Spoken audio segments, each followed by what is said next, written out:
मेरी बीवी बाय निंगबिंग को इस बात का रत्ती भर भी अंदाजा नहीं था कि मैं पिछले जन्म की सारी कड़वी यादें लेकर दोबारा पैदा हो चुका हूँ, यानी मेरा पुनर्जन्म हो चुका है। वो इस जन्म में भी बिल्कुल पिछले जन्म की तरह अरेंज मैरिज वाले कैफे में बैठी थी।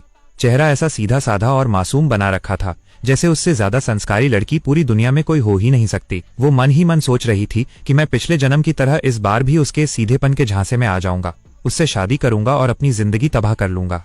लेकिन इस बार पासा पलट चुका था। मैंने उसकी वो तारीफों से भरी प्रोफाइल और बायोडाटा उठाया और बिना किसी हिचकिचाहट के सीधे टेबल के बगल वाले कचरे के डिब्बे में डाल दिया। मैंने ठंडी और दो टूक आवाज में कहा, आई एम सॉरी मिस बाय, मुझे लगता है कि हम दोनों का कोई मेल नहीं है, हमारे विचार नहीं मिलते। ये सुनते ही बाय निंगबिंग के चेहरे पर जो नकली और मीठी मुस्कान थी वो वहीं की वहीं फ्रीज हो गई। तभी मैचमेकर रिश्ता कराने वाली आंटी लियू भी घबरा गईं। उन्होंने झटके से आगे बढ़कर मेरा हाथ पकड़ लिया और फुसफुसाते हुए बोली, अरे ओए फेंग युआन, तू पगला गया है क्या रे लड़के? बाय निंगबिंग जैसी पढ़ी लिखी, जवान और टैलेंटेड लड़की तो आज के जमाने में लालटेन लेकर ढूंढने से भी नहीं मिलेगी। अपनी किस्मत को लात मत मार, ढंग से बात कर। मैंने बहुत ही शांति से आंटी लियू के हाथ से अपना हाथ छुड़ाया। मेरी आंखें टस से मस नहीं हुई। वो सीधे बाय निंगबिंग के उस चेहरे को घूर रही थी जो पिछले जन्म में मुझे शराफत का मसीहा लगता था। इसी चेहरे ने मुझे पूरे पिछले जन्म में धोखे के अंधेरे में रखा था। पिछले जन्म में मुझे लगता था कि बेचारी बहुत गरीब है, लेकिन इसका दिल सोने का है।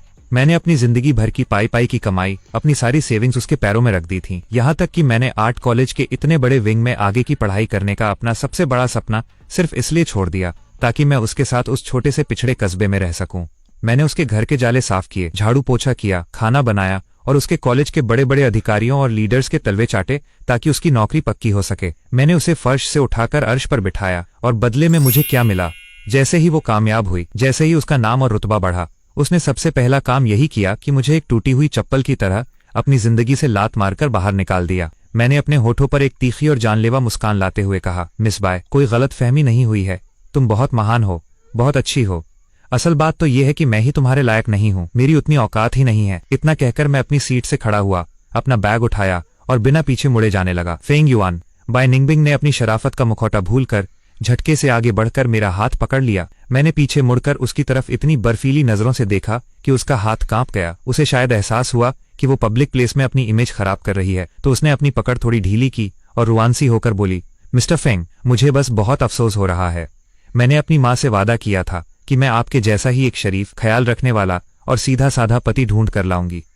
मैं सच में? तो फिर ढूंढती रहो। मैंने उसकी बात को बीच में ही काट दिया और झटके से अपना हाथ उसके चंगुल से छुड़ाया। मैं उस शोर शराबे से भरी चाय की दुकान से बाहर निकल आया। जून के महीने की शुरुआत थी। हल्की हल्की गर्म हवा चेहरे पर लग रही थी। मैंने आसमान की तरफ देखा और एक बहुत लंबी और राहत की सांस ली। चलो, भगवान का शुक्र है, इस जन्म में सब कुछ सही समय पर ठीक हो गया।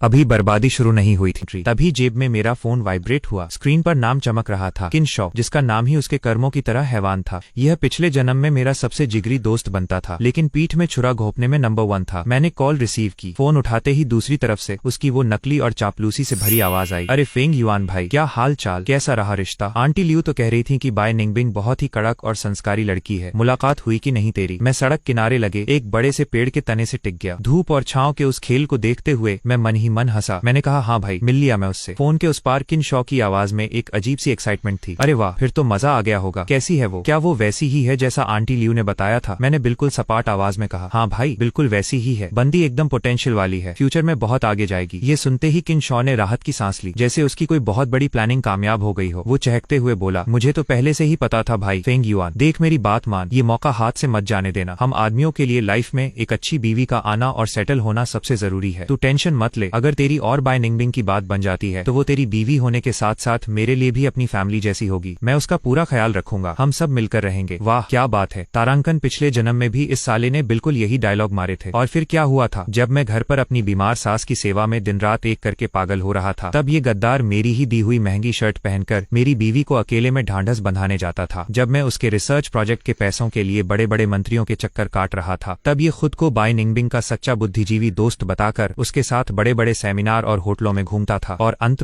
में उसने मेरी ही बीवी का हाथ पकड़कर मेरे सामने खड़े होकर बड़े बेशर्मी से कहा था, तारांकन फेंग युआन भाई, आई एम सॉरी यार, पर क्या करें, प्यार पर किसी का कंट्रोल नहीं होता ना। मैंने अपनी आंखें बंद की और अपने अंदर उबलते हुए उस खून और नफरत को दबाया। मैंने मुस्कुराते हुए कहा, किन शॉ भाई, जब तुझे लग रहा है कि वो लड़की इतनी ही देवी है, इतनी ही परफेक्ट है, तो फिर इस भाई के हिस्से का पुण्य तू ही क्यों नहीं कमा लेता। ये लॉटरी मैं तेरे नाम करता हूँ। ये सुनते ही फोन की दूसरी तरफ जैसे सन्नाटा छा गया। किन शॉ की सांसें अटक गईं। फेंग युआन, तू ये क्या बकवास कर रहा है भाई। उसकी आवाज में साफ तौर पर घबराहट और हड़बड़ाहट सुनाई दे रही थी। अरे हम तो पक्के यार है ना, तू ऐसा क्यों कह रहा है। मैंने बहुत ही ठंडे अंदाज में उसकी बात काटी। अरे भाई, दोस्तों में ही तो अच्छी चीजें शेयर की जाती है ना। तू तो हमेशा कहता था कि तुझे एक ऐसी लड़की चाहिए जो बहुत महत्वाकांक्षी हो, पढ़ी लिखी हो, जो माँ बाप की सेवा करे और तेरा ख्याल रखे। बाय निंगबिंग, तेरी इस पूरी चेकलिस्ट में 100% फिट बैठती है। पर वो तो तेरी शादी के लिए आई थी ना, उसने हक बकाते हुए कहा। पर मैंने तो उसे लात मार दी ना भाई, मैंने हंसते हुए कहा। अब मुझे सड़क पर चलते लोग और ये दुनिया बहुत खूबसूरत लग रही थी। तो अब वो बिल्कुल सिंगल है, जा और अपना चांस मार। मुझे अच्छी तरह पता था कि इस वक्त फोन के उस पार किन शॉ का चेहरा कैसा शौक और लालच के मिक्स्ड एक्सप्रेशन से भरा होगा। पिछले जन्म में वो बार बार मुझे बाय निंगबिंग से शादी करने के लिए उकसाता था, ताकि मैं पहले अपनी जमीन और पैसा लगाकर बाय निंगबिंग के रास्ते के सारे कांटे साफ कर दूं, और जब वो एक बड़ी प्रोफेसर बन जाए तो ये साला आकर मलाई खाए। लेकिन इस जन्म में मैं खुद उसे ये मौका दे रहा हूँ। अब मैं भी देखूंगा कि जब मेरे खानदान का पैसा, मेरी प्रॉपर्टी, मेरा बैकअप और मेरी कुर्बानियां इस लड़की के पीछे नहीं होंगी, तो यह गद्दार अपनी उस फ्यूचर स्टार बीवी के साथ कैसे कंगाली में दिन काटता है। यह